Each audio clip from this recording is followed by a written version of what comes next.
अस्सलाम वालेकुम। आप देख रहे हैं सियासत.pk। कल से एक ही वीडियो वायरल है सोशल मीडिया के ऊपर, जितने भी प्लेटफॉर्म्स हैं, एक ही वीडियो की बातचीत हो रही है।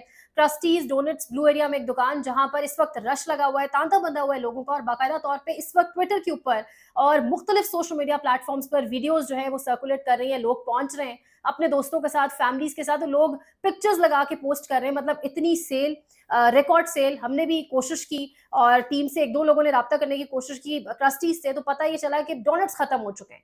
यानी कल रात से ट्रस्टीज की सेल इतनी ज्यादा बढ़ चुकी है। रिव्यूज की अगर बात की जाए तो लोग धड़ाधड़ उनको रिव्यूज दे रहे हैं। ये एक वीडियो थी जो डेफिनेटली आप सब देख चुके होंगे काजी फारिसा के हवाले से, और उस वीडियो के बाद ट्रस्टीज की सेल। लेकिन यहाँ पर एक क्लैरिफिकेशन भी आई है इंतजामिया की जानिब से। जो डोनट शॉप है उसकी इंतजामिया ने क्लैरिफाई भी किया है। वो कह रहे हैं कि at trustees we are committed to serve treating every customer with respect and fairness. We are aware of a video circulating where an employee refused service to a customer. तो वो कह रहे हैं कि ये एक बेसिकली उर्दू तर्जुमा अगर किया जाए तो उन्होंने इस पूरी वजाहत में कहा है कि ये एक इनफरादी मामला था, एक इंडिविजुअल का जो है वो राय थी, और हम इसको बिल्कुल जो है वो नहीं करते, मतलब इसको सपोर्ट नहीं करते, प्रोफेशनलिज्म नहीं है ये। और we apologize to the customer involve and to those impacted. Thank you for your understanding as we address this matter. और ये उनकी जानिब से एक क्लैरिफिकेशन आ गई है। लेकिन तांता इस वक्त बना हुआ है, लोगों की एक बड़ी तादाद ट्रस्टीज पहुंच रही है, डोनट्स वहां के मिलना नापैद हो चुके हैं इस टाइम इस्लामाबाद के अंदर। बाकी ब्रांचेस की सूरत हाल तो नहीं पता, लेकिन ब्लू एरिया की यही सूरत हाल है। आगे चलते हैं, बात करते हैं अदालती हवाले से। तो इस वक्त अदालती मामला गंभीर होते चले जा रहे हैं, यानी जो महाजराई है वो बढ़ती चली जा रही है। जस्टिस मंसूर अली शाह साहब ने खत लिखा, जस्टिस मुनीब अख्तर को कमेटी से निकालने के ऊपर वो खत था, 3 सफ़ात का खत उन्होंने लिखा, जिसका जवाब आया वापस आज काजी फारिसा साहब की जानिब से 4 सफ़ात पर मुश्तमिल, और 11 वजूहात उन्होंने बताई।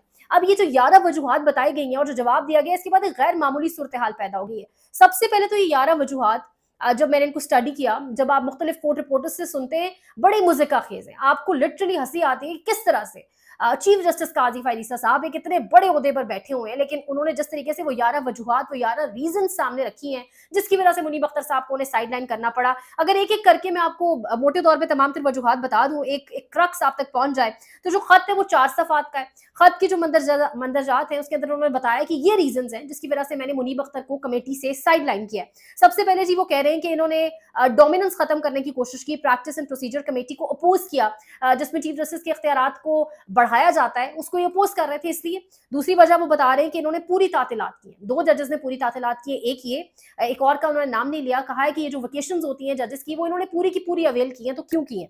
तीसरा वो कह रहे हैं कि कोर्ट वर्क के लिए ये अवेलेबल नहीं थे, लेकिन कह रहे थे कि कमेटी में बैठेंगे, यानी कोर्ट वर्क नहीं करना चाह रहे लेकिन कमेटी में बैठेंगे। फिर वो कह रहे हैं कि एक्ट कहता है केसेस अर्जेंट फिक्स हो, लेकिन उन्होंने कहा कि वो छुट्टियों पर हैं और वो सामने नहीं आए, वो इंटरेस्टेड नहीं थे। मतलब बेसिकली काजी फारिसा साहब जिन केसेस को बड़ा जल्दी जल्दी सुन के वाइंड अप करना चाह रहे थे, क्योंकि उन्हीं केसेस के साथ उनकी एक्सटेंशन, उनके फ्यूचर के मामला जुड़े थे, वो जो चीजें वो मुनीब अख्तर साहब उसके काजी फारिसा के अकॉर्डिंग मुनीब अख्तर साहब उन चीजों को जल्दी जल्दी फिक्स नहीं कर रहे थे, अर्जेंट केसेस को। इसके साथ साथ उन्होंने कहा है कि डिसरिस्पेक्ट किया है एडहॉक जजेस को।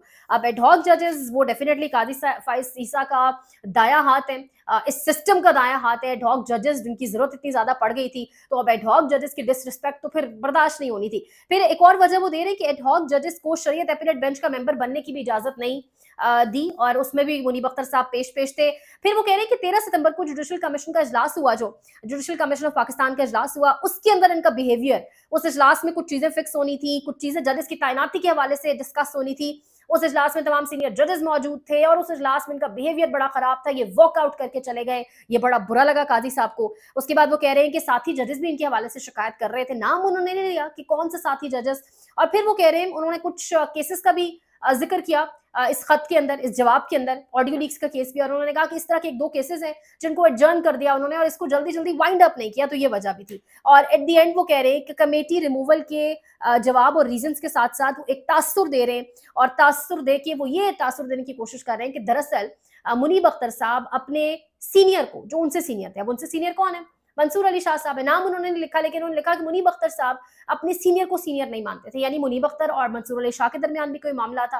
तो यानी काजी फारिसा साहब की बचकाना रीजंस के साथ साथ एक और लड़ाई उन्होंने करवाने की, या एक और लड़ाई खोलने की, एक और पिंडोरा बॉक्स खोलने की कोशिश की कि जी मंसूर अली शाह साहब का भी तासुर यही था और उनका दिल भी यही था कि मुनीब अख्तर साहब को साइडलाइन कर दिया जाए, या मैंने इसलिए साइड पे किया कि मंसूर अली शाह साहब की रिस्पेक्ट नहीं कर रहे थे। तो ये वो बचकाना रीजन से भरपूर एक खत 4 सफ़ात के ऊपर मुश्तमिल। अब बड़ी हैरत की बात है, हैरत इस वजह से है कि किस तरीके से आप जुडिशियल वर्क के ऊपर या किस तरह से आप अपने साथी जज के कंडक्ट के ऊपर इस तरह बात कर सकते हैं। इसके लिए एक प्रॉपर प्लेटफॉर्म है, सुप्रीम जुडिशियल काउंसिल है उस प्लेटफॉर्म का नाम। वहां पर बाकायदा मुतल्लिका जज से मुतालिक जो भी कंप्लेंट्स होती हैं वो जाती हैं, लेकिन बजाय इसके कि वहां कंप्लेंट्स जाती, काजी फायद साहब ने खुद ही उस जज को अपने तय फैसला करके साइडलाइन कर दिया, क्योंकि डेफिनेटली वजह सब जानते हैं। ये जो मौका था, जिस मौके के ऊपर ये काम किया गया, इसके पीछे नीयत क्या थी, जरूरत क्या थी, नजरिया जरूरत क्या था, वो सब जानते हैं। लेकिन इस तरीके से एक बड़ा महाज खड़ा हो गया, बड़ी खला पैदा होगी। अब वो खला किस तरह पुर होगी कि कल को काजी फायद के कंडक्ट के ऊपर, उनके काम करने के तरीके के ऊपर भी अगर किसी को प्रॉब्लम होगा तो क्या वो भी इस तरह खत लेकर उनको साइडलाइन कर देगा? मतलब ये एक बड़ा सोचने वाला मामला है। इस तरीके से सुप्रीम कोर्ट के मामलात अगर चलेंगे तो मामला किधर जाएगा? सबसे बड़ी अदालत के अंदर इस तरीके से खला आ जाना। इसके साथ साथ बड़ी खबर एक और है कि इलेक्शन कमीशन ऑफ पाकिस्तान ने भी सुप्रीम कोर्ट से रुजू कर लिया है। इलेक्शन कमीशन ऑफ पाकिस्तान ने सुप्रीम कोर्ट से रुजू इसलिए किया है कि आया आपका फैसला माना जाए या इलेक्शन एक्ट के अंदर जो तरमीम हुई है, जो सारा मामला हुआ, उसको सामने रख के वो वाली चीज को अब देखें। अब हम क्या चीज देखें? सुप्रीम कोर्ट बड़ा एक्सप्लेन कर चुका है। उस दिन 75 सफात के ऊपर सुप्रीम कोर्ट ने फैसला दिया, गालिबन 125-130 उसके अंदर नुक्ते मौजूद थे। सुप्रीम कोर्ट एक चीज डिटेल से बता चुका है किस तरीके से रूल 94 को उड़ा के रख दिया सुप्रीम कोर्ट ने, जिस रूल के तहत मखसूस नशिस्तें इन्होंने अलॉट की थी, लेकिन उसके बावजूद इलेक्शन कमीशन ऑफ पाकिस्तान मामले को लटकाना चाहता है। तलवार उनके ऊपर भी एक लटक रही है, तो खुलकर वो मखसूस नशिस्तें फिलहाल हुकूमत को भी नहीं दे सकते, जबकि अयाज सादिक और तमाम तरह असम्बलीज खत भी लिख चुकी हैं। सो अब इलेक्शन कमीशन ने सुप्रीम कोर्ट से रुजू कर लिया है। अब देखें वहां से मामला किस तरफ जाता है, लेकिन सुप्रीम कोर्ट के अंदर भी जो मामलात और हालात है वो कुछ ठीक नहीं है। अच्छा, इसके साथ साथ एक बड़ी अहम खबर है जो आपके साथ शेयर करेंगे कि लंदन में इस टाइम ऑक्सफोर्ड यूनिवर्सिटी के इंतखाबात और उस हवाले से क्या हो रहा है। लेकिन उससे पहले आपको छोटा सा ये चंक भी सुनवा दें। रजिस्ट्रार ऑफिस की जानिब से बाकायदा तौर पे धमकियां दी जा रही हैं, क्योंकि सुप्रीम कोर्ट की हम बात कर रहे हैं। सो रजिस्ट्रार ऑफिस की जानिब से बाकायदा धमकियां दी जा रही हैं, और हामिद खान साहब जो सीनियर वकील हैं वो कह रहे हैं कि बाकायदा धमकियां देके ये कहा जा रहा है कि किसी ने भी अगर काजी फायद की जानिब से, बेसिकली तो रजिस्ट्रार ने कहा, लेकिन रजिस्ट्रार किस तरह कह सकता है अपने तय कि किसी ने भी अगर किसी जज ने कोशिश की, किसी वकील ने कोशिश की एतराज उठाने की कि काजी फायद साहब जज कोई बेंच नहीं बना सकते, या उनके बनाए किसी बेंच के ऊपर एतराज किया, तो उस वकील का जो भी मुतल्लिका वो एडवोकेट होगा जिसकी जानिब से एतराज आया जाएगा, उस वकील का लाइसेंस कैंसिल कर दिया जाएगा। यानी बाकायदा तौर पे उसके पूरे करियर को दागदार करने की कोशिश। यानी इस तरह से बराह रास्त आपकी मुल्क की सबसे बड़ी अदालत से आपके वकला को धमकियां भी मौसूल हो रही हैं। अच्छा, इसके बाद आगे बढ़ते हैं। ये बड़ी इंपॉर्टेंट एक स्टोरी है। और लंदन से ऑक्सफोर्ड यूनिवर्सिटी के इंतखाबात, और ऑक्सफोर्ड यूनिवर्सिटी के जो इंतखाबात है वहां पे इमरान खान का एज अ चांसलर, तो ये एक बड़ा पाकिस्तान के लिए बड़ा एजाज है। अब पॉलिटिकल डिफरेंसेस असाइड, जिस मर्जी जमात से ताल्लुक हो, लेकिन यहाँ पर अब इस कदर इंतहाई अफसोसनाक ये वाकया है कि अब नून लीग से इनका ताल्लुक है। खुरम बट गालिबन इनका नाम है, नवाज शरीफ का बड़ा करीबी इनको माना जाता है लंदन के अंदर। वहां पर इन्होंने ऑक्सफोर्ड यूनिवर्सिटी के बाहर जाके बाकायदा एक छोटा सा कैंप लगा लिया है, और जो भी तलबा, इमरान खान ऑब्वियसली आगे क्योंकि वोट आना है, ऑक्सफोर्ड यूनिवर्सिटी का इलेक्शन हो रहा है चांसलर का, सो जो भी वहां के स्टूडेंट्स अंदर जा रहे हैं, ये शख्स उनको इमरान खान की तस्वीर दिखाकर कहता है कि ये शख्स यहाँ पर खड़ा हो रहा है इलेक्शंस के लिए, किसी सूरत आपने इसको वोट नहीं देना because he is unfit for the post.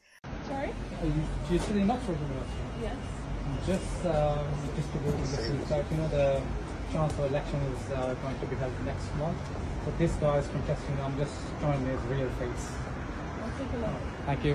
और हम नहीं समझते कि ये चांसलर के लिए हो सकता है। अब सवाल ये उठता है, पाकिस्तान का नाम रोशन करने वाली बात है। अगर एक पाकिस्तानी इस लेवल तक पहुंच चुका है, फर्स्ट ऑफ ऑल आपके पास कोई ऐसा मौजूद है जिसको आप रिप्लेस कर सकें, जिसकी जगह मतलब आप किसी और, आप नून लीग से आप किसी और को ले आए ऑक्सफोर्ड यूनिवर्सिटी के इंतखाबात के लिए, लेकिन आप नहीं कर सकते ये काम।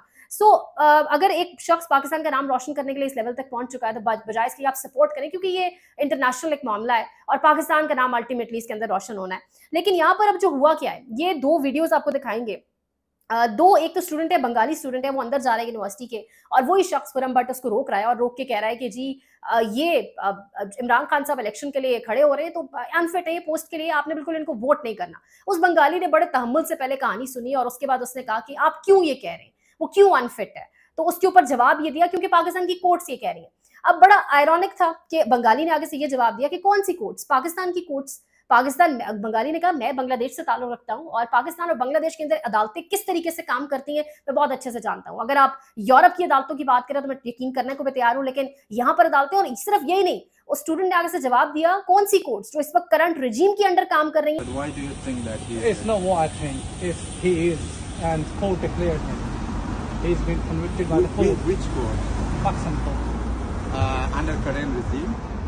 Don't worry about current regime. courts are called. I know. I am from Bangladesh. Yeah. I know how that part of the world court really works. So what? Okay, hold on a sec. Do you believe the courts here? Do you believe the departments here in UK? No, I do you believe. Yes. Okay, so Yes. let me tell you, National Crime Agency. यानी पूरी दुनिया जानती है कि आपकी अदालतें इस वक्त कौन सी रजीम के अंडर काम कर रही हैं और आपका अदालती निज़ाम कहाँ से चल रहा है, मामलात कहाँ से कंट्रोल हो रहे हैं। फिर एक और वीडियो खुरम भट्ट को दोबारा सुबकी दोबारा मुंह की खाना पड़ गई, इंतजामिया के पास ही पहुंचे, ऑक्सफोर्ड यूनिवर्सिटी की इंतजामिया के पास, और इंतजामिया में जाके इन्होंने किसी को, गालिबन फॉरनर ही है वहाँ पे कोई, और उनको जाके उन्होंने ये कन्विंस करने की कोशिश की कि जी Imran Khan is unfit for the post and इसी तरह की बातें, जिस पर उनको जवाब ये मिला कि I know him, he was a good cricketer. He's not fit for that position. Yeah. So that's his real face actually. Yeah, I know a wee bit about him. He was a good cricketer, but He was. कि मतलब मैं इस शख्स को जानता हूँ और ये बड़ा अच्छा खिलाड़ी रह चुका है। यानी जिस इंसान को उसकी इज्जत के ऊपर आप खुद बात करने के हवाले से बड़ी बड़ी आप लोग कैंपेन्स कर रहे हैं, मुल्क के अंदर उसको आप यहूदी कहते हैं, मुल्क के बाहर आप उसको तालिबान के हवाले से आप कैंपेन चलाते हैं, लेकिन बाहर के लोग उसको जानते हैं वो क्रिकेटर था। बंगाली बात कर रहे हैं आपकी अदालतों के ऊपर कि आपकी अदालतें रजीम, एक खास रजीम या खास लोग इस वक्त आपकी अदालतें कंट्रोल कर रहे हैं, लेकिन नून लीग और कुछ यहाँ पर सहाफ़ी इस कदर बुक्स का शिकार हो चुके हैं, इस कदर बुक्स का शिकार हो चुके हैं कि वो अपने मुल्क का नाम जहां रोशन हो रहा है उस चीज़ में भी किस तरीके से हर्डल्स डाल रहे हैं। अब आखिरी ये खबर है और बड़ी अफसोसनाक है। खबर यह है कि बाकायदा तौर पे IMF से नए कर्ज प्रोग्राम की मंजूरी पर वज़ीर आज़म शहबाज शरीफ ने शुक्रिया अदा किया और वज़रा आला जिसमें मरियम नवाज भी हैं, मुराद अली शाह साहब भी हैं, सरफराज बुगटी भी हैं, खसूसी नाम लेकर शुक्रिया अदा किया, लेकिन अली अमीन गंडापुर साहब का नाम नहीं लिया गया, उनको नजरअंदाज किया। ये उस वक्त हो रहा है जब आपके मुल्क के अंदर माशी हालात शदीद तरीन है।